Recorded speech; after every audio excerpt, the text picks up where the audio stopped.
What's up, guys? Good morning. It is a snow day today, and I thought I would take a little bit of time to talk about smoothies. Smoothies are awesome. They are super versatile in terms of calories that you can make them out to be, the macronutrients, carbohydrates, fat, and protein that you can make them out to be, and flavors that you can mix them up to taste like. So I love smoothies, and I think that they are one of the most essential skills for anyone that's trying to live a busy, healthy life. So let's get into it. When you're building a smoothie, I like to start with the end in mind. So how do you want it to taste? What calorie range or target do you want to hit? And what are the macronutrients that you're trying to get your finished product to have? When you're trying to use a smoothie for breakfast, or any meal for that matter, you want to think about how you're going to get in your proteins, your fats, and your carbohydrates for that morning or that meal. And if you're going to get them all from the smoothie, or if you want to eat something in addition to the smoothie to kind of balance out the meal. So we'll kind of walk through the steps and the thought process as we're making up a smoothie. So here we go. When you first start, step number one is the base, right? So what are you going to use as the liquid portion of your smoothie? And my number one choice, my go-to, is this almond cashew milk. I really like this because it's super creamy. It's creamier than just plain almond milk. And it's also really low calorie. A full cup of this only has 25 calories. And you always want to make sure when you get these milks that you're getting the unsweetened option. So if it doesn't say that, it could have 10 plus grams of sugar in it. And like, you totally don't need that. So anyway, so almond milk, rice milk, hemp milk, or even water is an option, but this is really my go-to. I have found it to be my preference just based on texture and taste, but I encourage you to experiment with it and find the ones that you like. So I'm going to pour about 8 ounces in here. And certainly you could measure this to be a little bit more spot on, but I've done this enough times and I'm not super concerned about half an ounce. So there we go. Got your base, and then you want to move on to the protein. How much protein do you want to be in your shake?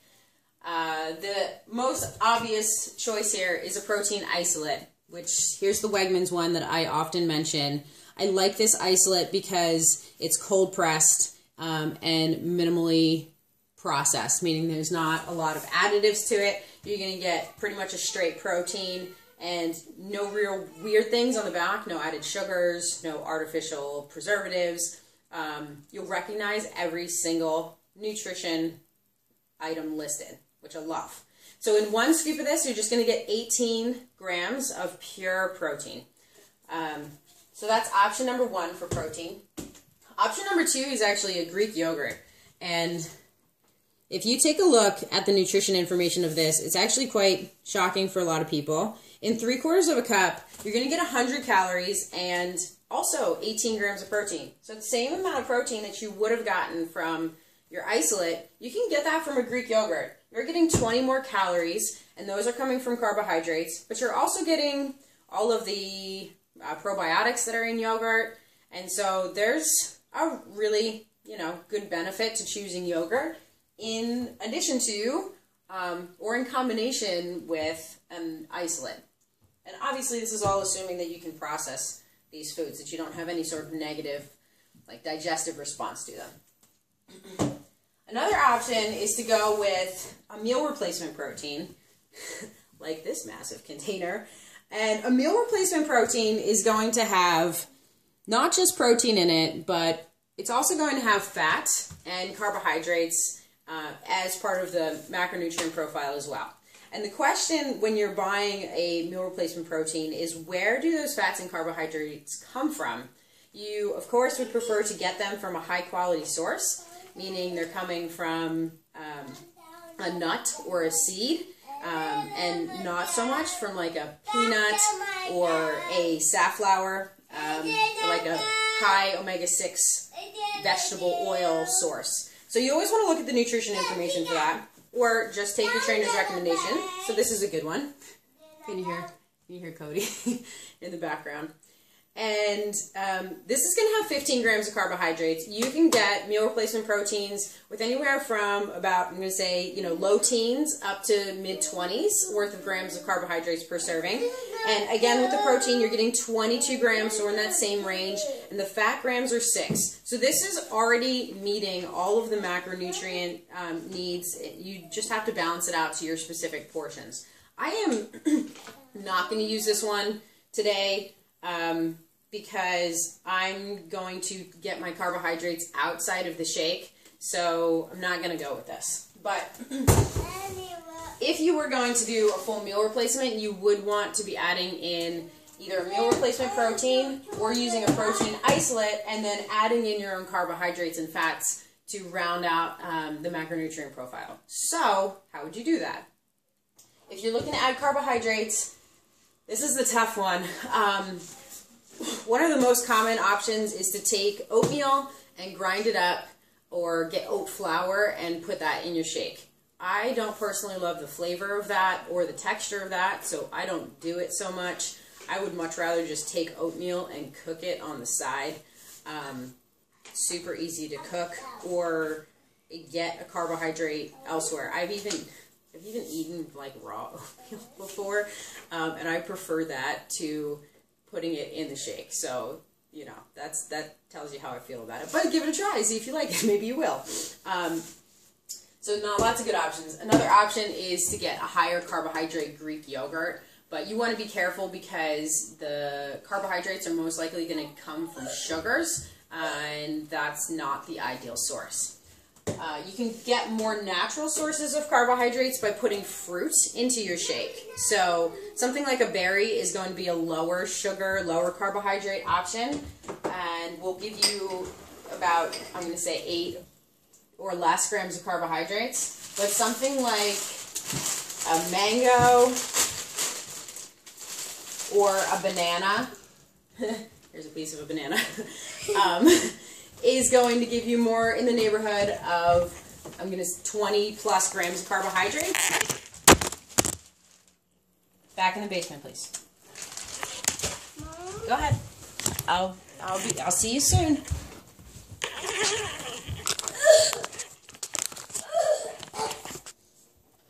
All right.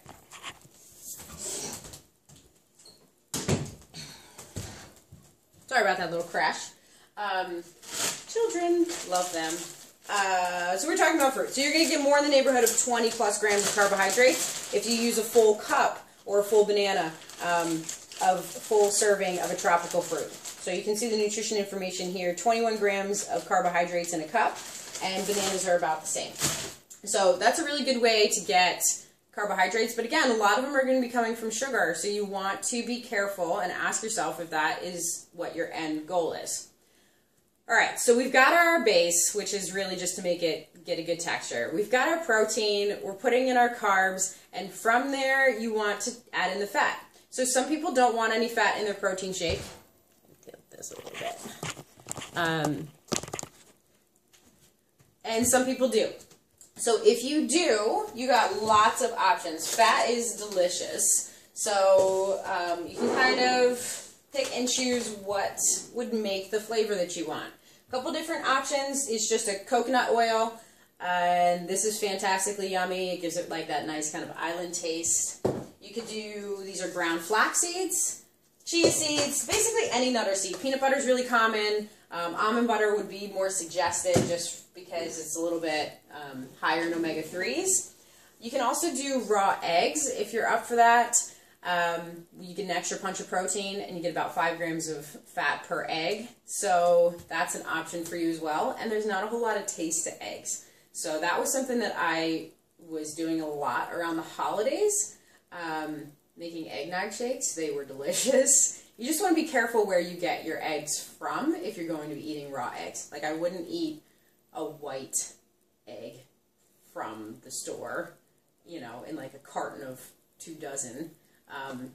If I was going to be putting them in my shake. I'd more look to get them from a farm or a locally sourced place where I trusted how they were treating the chickens.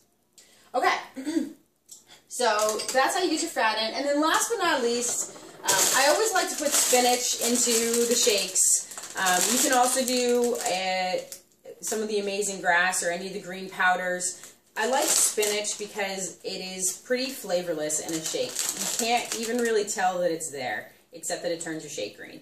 But with the Amazing Grass, some people like the way that it tastes in a shake. I personally don't. It does have a flavor, and it will change the way your shake tastes. So I prefer to keep the Amazing Grass out and do that separately with water. But again, you have to try it. You have to experiment with all this stuff and find what works for you. You're going to throw a shake or two down the drain. I'll warn you right now about that. But you're going to find lots of flavor combinations that you love, and it's totally worth the time because they're so convenient. And once you have this skill set developed, you're going to use it for the rest of your life.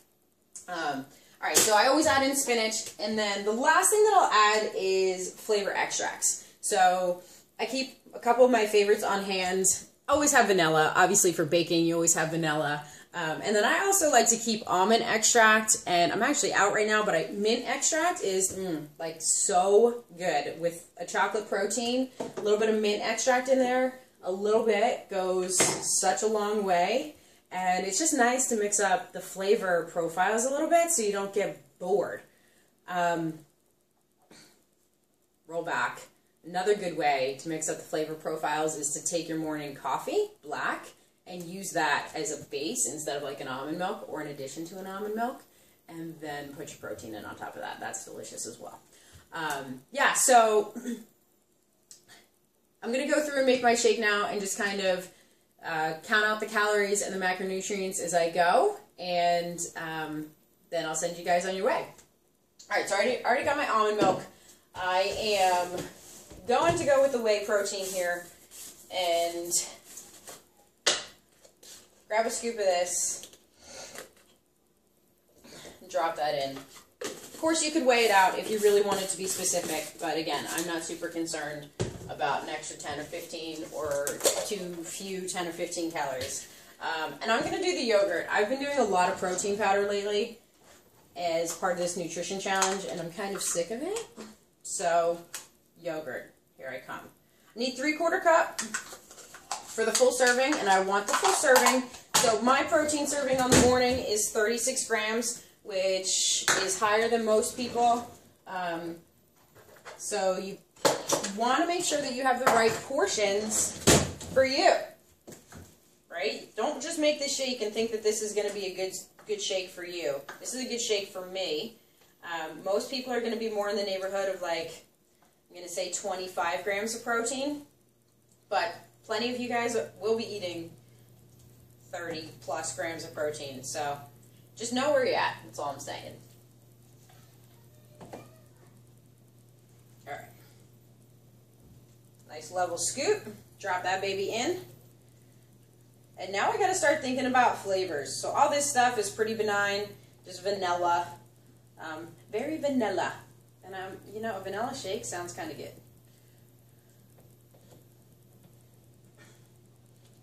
Alright. So like I said, I'm going to do my carbohydrates outside of the shake. I've been liking farina in the morning right now, so I'm going to stick with that. And I know that I get my full carbohydrate profile from that. I can put fruit in there if I want. It is, you know, complex carbs. And then I even put honey in there to meet my carbohydrate goals for the morning. So I am just going to skip right over that. I'm going to add a little bit of fat, and I'm going to go with coconut oil today, just to give myself a new flavor. And I need about 17 grams of fat. So a tablespoon is 14, so I'm just going to do a nice healthy tablespoon here. I know coconut oil has gotten a bad rap because of the saturated fat in there. Certainly check with your doctor as to what your risks are around saturated fat, and if it's something that you should be limiting in your diet, then you'd want to watch coconut oil, you'd want to watch egg yolks, and just animal protein in general. Animal fat, rather. And on to the flavors. So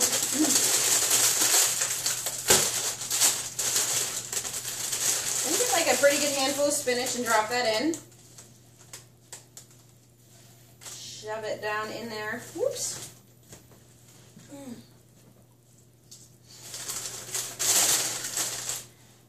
And I'll put a little bit of vanilla in because that sounds delicious. A little goes a long way here, so not too much on the flavor extracts. And my top. So I'm going to mix this one up. Love the NutriBullet. If you guys don't have one, it's like totally worth the $99 or whatever it costs. This thing has been trucking along for years.